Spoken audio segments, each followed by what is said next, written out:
few of them, like, well, there may be,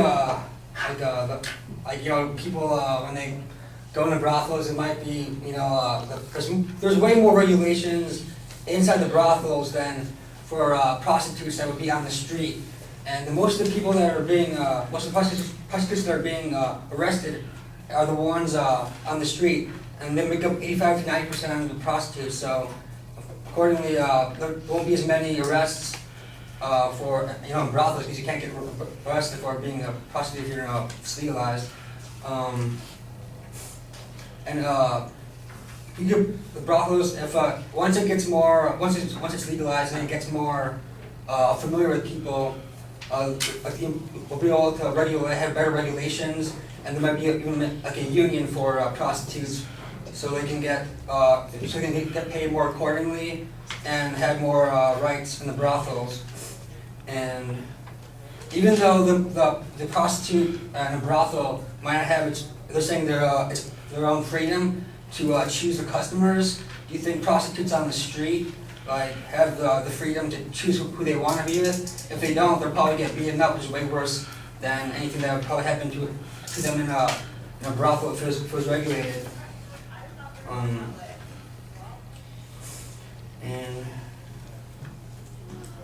And if they use the money for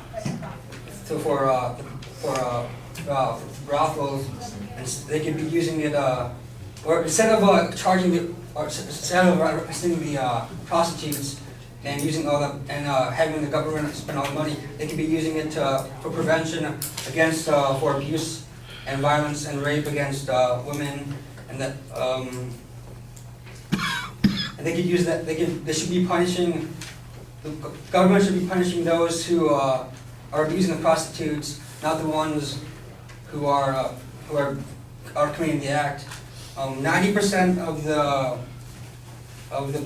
the people in the prostitutes, 90% of the people being involved in prostitute arrest are the prostitutes, and I don't think that's fair. The laws are basically discriminatory towards prostitutes, and not the offenders. And the offenders are the ones. The clients are usually the ones who are committing the more heinous act are more morally wrong.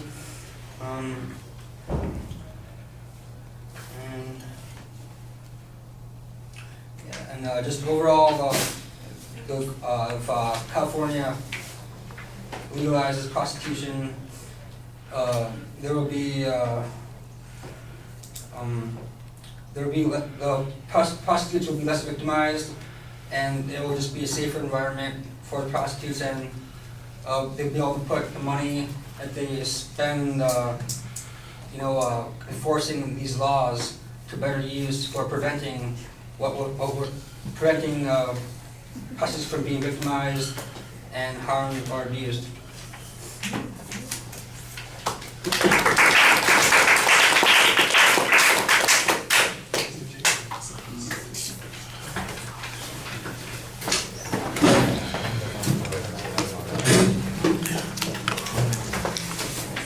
All right, before you put your evaluation forms in the box up there, make sure you put your name on each one of them, because that's the only way you're going to get credit for them.